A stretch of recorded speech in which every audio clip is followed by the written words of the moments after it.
Hey out there Akronites, welcome once again to Around Akron with Blue Green, and like always, we have an amazing show ahead of us today. I'm going to meet up with Mac Love and learn all about art by love.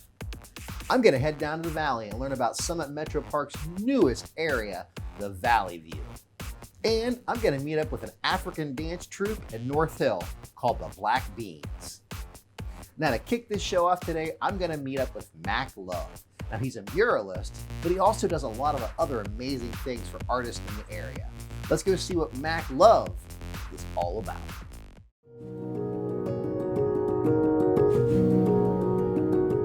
We need to have things that we can look up at. In environments that have no art, people's eyes are down on the ground, and when they're down on the ground, they're not looking up at opportunity, they're not looking up at other people in their community. And so I very intentionally use artwork to try to put little nodes of positivity and color and vibrancy in those gaps so that people might look up and just find and discover many other things. Maybe a new thought or idea, a neighbor or a community member or a business they haven't seen. Art can serve many, many different roles, but I very much got into murals because of the need to fill the gaps in our living spaces and environments.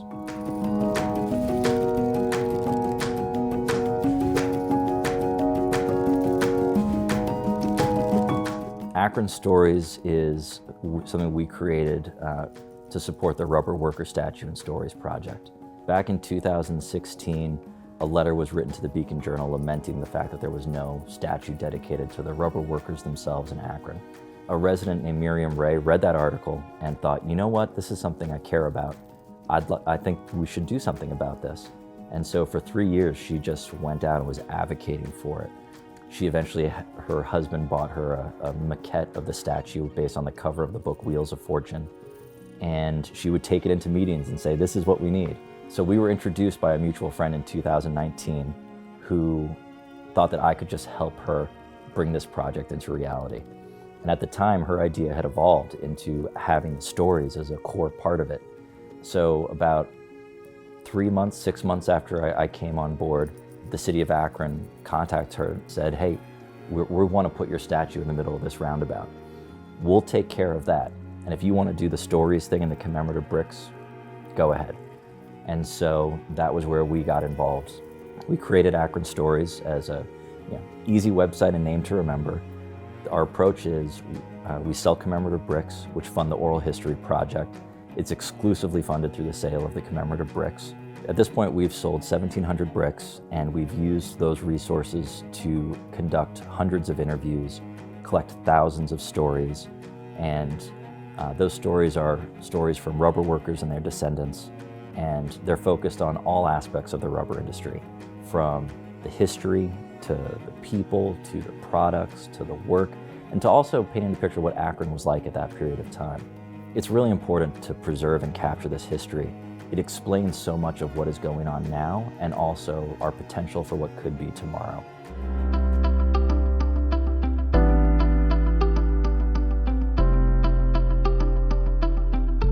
At the very start of the pandemic in March 2020, I was reading about what was going on with local businesses and also local artists. I knew the impact the pandemic was having. And so I had this idea that, when we're all stuck at home, the conversations that we have become more important. And I always have my best conversations with family members around a deck of cards, playing rummy or whatever it might be, sitting at home with my grandmother. And I thought, wouldn't it be great if we can bring something to that conversation that raises awareness of local landmarks and local artists and all the talent that we have here. So we launched Akron on Deck as a Kickstarter with the goal, hopefully, of raising $5,000, using that $5,000 to print 1,000 decks of cards that we could sell locally. We intentionally constructed the project so that we weren't asking any artist to create anything new for this. People were wrestling with so much already with the pandemic. We wanted to make it as low a threshold for entry as possible. No cost for submissions, unlimited submissions allowed, and all selected artists would receive 40% of the proceeds back as royalty payments for life. So the cards came out in October of 2020, and we sold out of the decks like 3 or 4 times over. So the whole thing, Akron on Deck, is designed to benefit not just the artists, but also the businesses. We now have 20 local retailers who purchase the decks at a wholesale price, so they're also making money off of the sale as well. Every artist has something beautiful on their wall or sitting on a floor when it could be in front of a lot of other people. The idea of Akron on Deck was, how can we take that thing that they have and share it with more people in a way that's efficient and responsible for the artists, but also benefits the entire community. So they still own the rights to all of their artwork, but someone might pick up a deck of cards and just discover not just all new corridors of our community, but also people's voices, in the arts that maybe is something they're looking for and don't realize they need.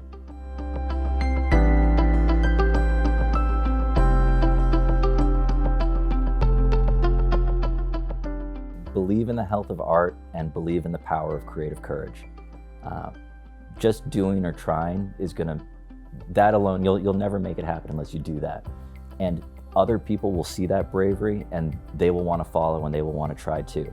So even if you fail, you've given someone else the courage to try and fail too. And ultimately, if all of us are working courageously, you're gonna see that world that you want to live in, that idyllic thing. And even beyond that, the things you couldn't imagine even having and seeing in your own world. And doing it together and being sensitive to the needs of others. So that's a big part of it.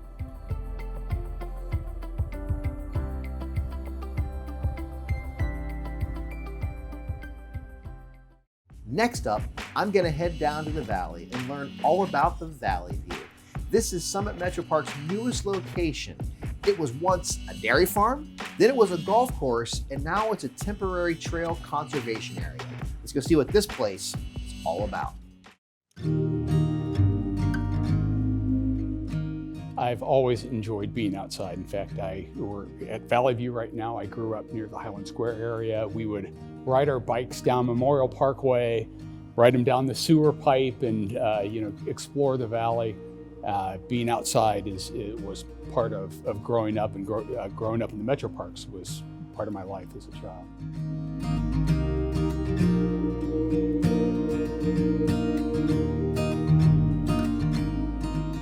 Landscape architect. Before I came to the Park District, I was a consultant, and one of my biggest clients was the Metro Parks. And I grew up in this area, so I know these areas really well. And a lot of the times the story writes itself. Hey, it's hard to, how do you get a bicycle from North Hill or Cuyahoga Falls to the valley? And it's like, wait, we see this pathway, we see this opportunity. And so sometimes things are very difficult on paper, but the outcome is so worth it. Most of our trail networks, our large trails, bike and hike trails, are on former either a utility corridor or a railroad corridor. So it's not what's the easiest thing. Sometimes the biggest payoff comes from the things that are hardest to do. It's easy to put a trail on a former rail corridor, but like in this circumstance where we're going to build a trail to Cuyahoga Falls and North Hill, it's going to be difficult, but the outcome is going to be great.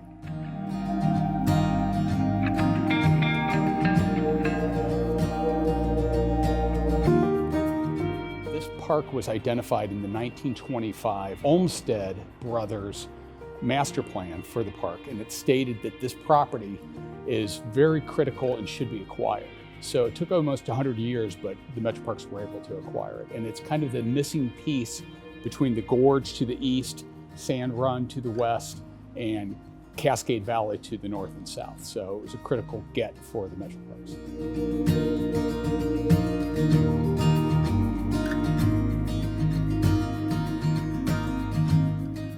Normally a park like this would take 30 years to develop. We're about 6 years into it, and I'm so thrilled with what we've achieved so far. So through grant money, we've been really fortunate with the EPA, with NOAA, to get money to restore the site, and that's a whole story in itself. But one of the great wins that we had out of it was when the river was restored, we took 80,000 cubic yards of material out of the river and used that to build the base of the road. So what you'll see is when you drive into the park, there's a road that kind of works its way back and really takes advantage of the views to get in. So that will ultimately take you to a development that's going to start construction this summer. which will have a parking lot and a couple buildings and river access. So you can get into the river here and kayak or canoe down into the national park, and then get in a livery vehicle and come back. So we're really working with our up and downstream partners to build a river-centered park. So we're really so happy to have a property that straddles the river, which this one does.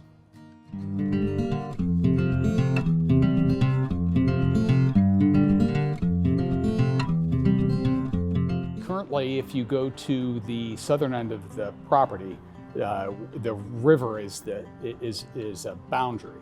And on the other side of it, you can see the towpath. So there will ultimately be a bridge that will come over the river, connect to a bike trail that will go through the park, not only to the north and connect back to the towpath, but also to the east, which will go along the High Bridge Trail and eventually connect to Front Street, which will be a great way for people to be able to bike from North Hill or Cuyahoga Falls all the way to the valley in a very easy way.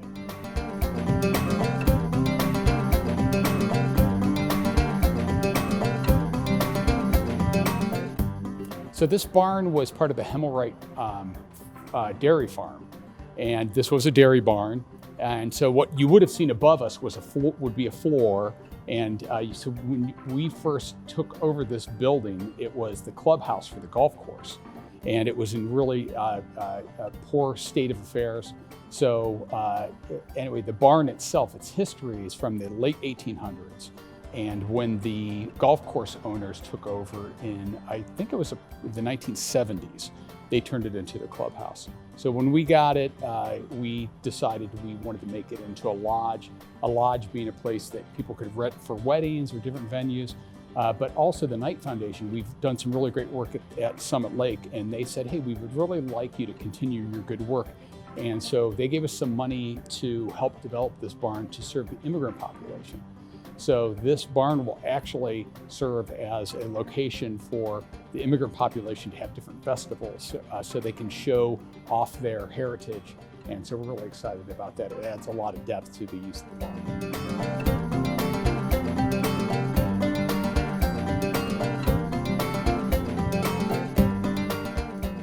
Currently, the trailhead is by the road where we have the barn because it's the only part of the property that's open.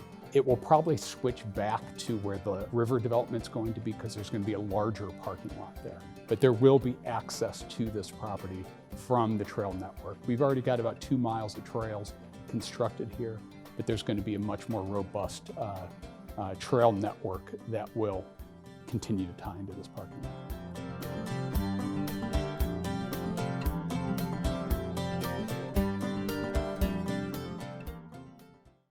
You know what? That place is so amazing. We're going to visit twice. Now we're going to learn about the importance of conservation and how this place was once a non-natural habitat when the golf course was there, and they turned it into a natural habitat, thus conserving the land. Let's go see what this is all about.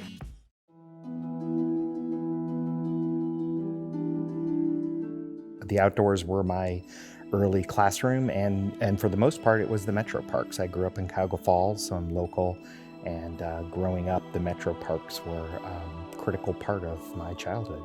It's it's an honor. It really is. It's a privilege to get to be a part of that. I've worked for the Park District for about 20 years, and in the 20 years I've worked here, we've more than doubled our conservation areas, the land that we protect and preserve. So it's really been exciting to be a part of that. And at Metro Parks, when we talk about conservation, we're talking about things like rare and endangered species, rare habitats, forest systems. We're also talking a lot about our cultural resources as well. The building that we're in right now is one of those cultural resources that we preserved and protected.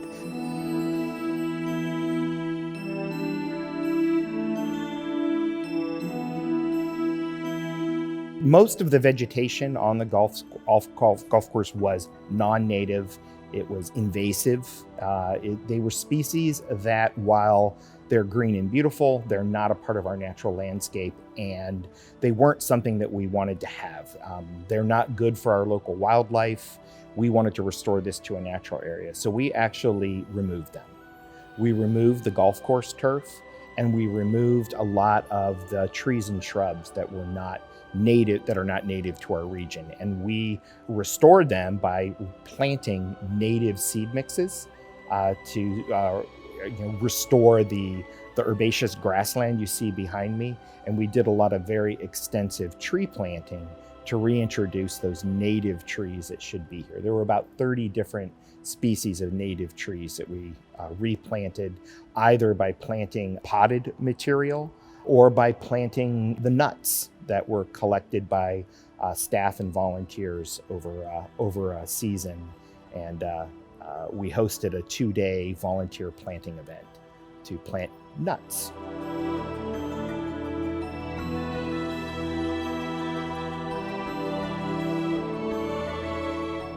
That particular plant, it's one that is in the native seed mix that we use. It does well the first couple of years, and then it kind of starts to fade off. But if you go to Google Earth and you look at the imagery for the golf course, the most recent imagery caught it right after we planted. And the entire golf course, there's just this outline of yellow and I think it's amazing that you can see that from space.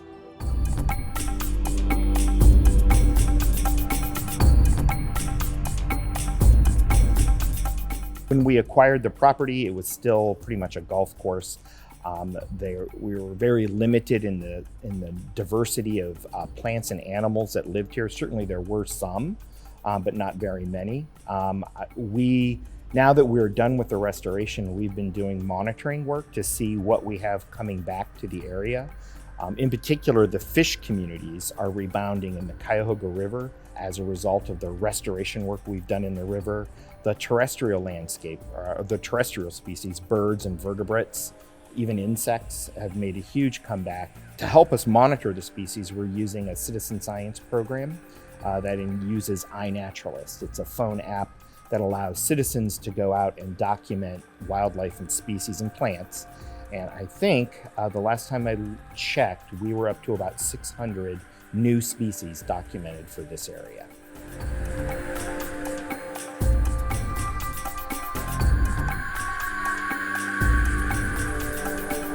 If you're just coming out for a hike, some of the really cool things you're going to get to see are bald eagles. We have a nesting pair of bald eagles, and they usually have a few chicks every year. So if you're back looking over the river where we did our restoration, it is not uncommon to see bald eagles either sitting in the trees or flying overhead. Birders would be very interested to know that we have a nesting pair of common mergansers, which are unusual for our area. And they have been consistently nesting back by the river for the last couple of years. So that's a kind of a cool, really cool bird to see that birders don't often get to see in our area, except when they're passing through migratory flies. My background is fisheries, so I'm really interested in the fish. This section of the Cuyahoga River is probably one of the best for smallmouth bass. It's a wonderful smallmouth bass fishery from Gorge through Cascade Valley and Valley View. And now that we've done our restoration work, we're seeing more of these types of fish in the river. And probably the neatest thing I think that we have seen so far is last summer when we were doing our monitoring, we caught a flathead catfish. And that is the first one that I think has ever been documented here in Summit County. This is our largest catfish. They can grow to huge proportions. They're really more common in the Ohio River drainage, but there are some in Lake Erie, and they've started to migrate up. And now that the Brecksville Dam is down, they can traverse over the dam. And we picked up the first one here at Cascade Valley. That was pretty neat to see.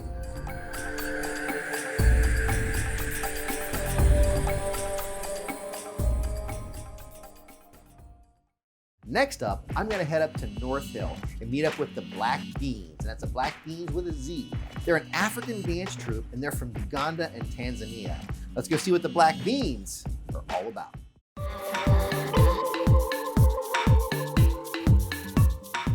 My first ever time, it was he came out with the idea like we should start dancing.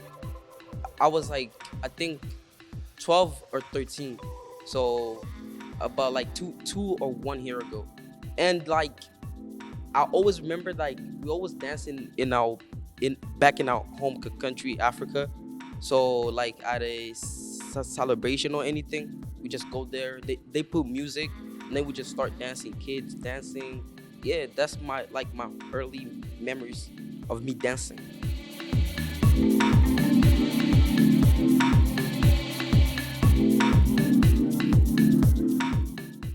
I'm from Uganda. Tanzania. Tanzania. Same with me, Tanzania too. Yeah, and yeah, I'm from Tanzania too.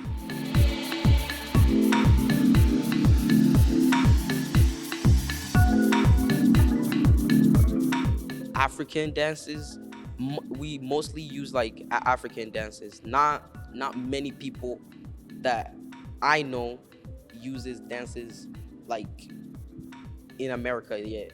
What I found most enjoyable is like when audience see us, well, like seeing us how we dancing the moves, And it was amazing. It was just great. It feels great because I can see them enjoying us doing what we do, what we like to do.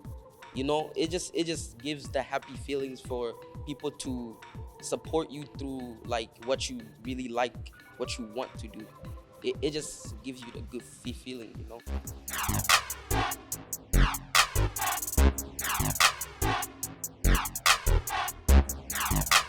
You know, I was over at Jennings, teaching, and North High School.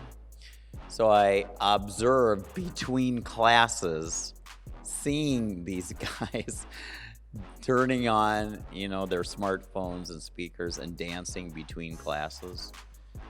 Not you guys, but some of you guys even got detention for doing it in school. And then I just remember some guys over at Jennings, I go, you guys, you're not, you can't do it in class, but let's see what you guys can do. Show me after school. And it just blew me away. It was amazing. And then these guys are in yard corps. So they are like really good workers. We do landscape maintenance after school and Saturdays and Sundays. And these guys, when they would have rest time and all that, they just break out in dance and chants and songs and stuff. And so it's like they just do it naturally. And I thought, you guys, people would go crazy to see you. They'll pay you to do this kind of stuff. So if we practice and, get a little, staging going, costumes, that kind of thing, I mean, this could be your career, because they just have this innate talent, that they've learned since they were little kids, at their family festivals and events. And then they just have such great personalities too, and work so well together that's what comes through. It's not only their dancing, but it's just the joy they have for what they're doing and the way that they work off of each other. So it's just something that as a teacher for 40 years, I've never seen this. To me, it's like a teen phenomenon. So, and we have to bring it, out to the community because of the message that it sends.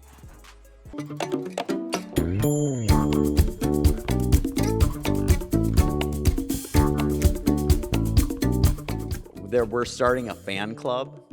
Also, they do get money, tips, busking, we'll go out and we'll just pick a park and go out and stuff. So it's great extra income for their families and stuff. And we're just starting, we're just on the road to get these guys positioned because they have the talent. They can even sing, they can drum.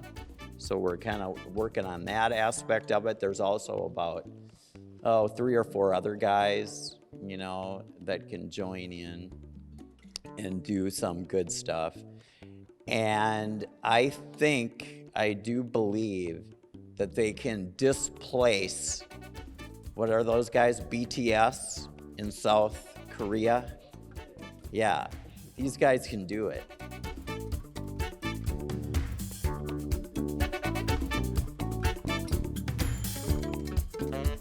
Nobody can stop you from being you. So do you.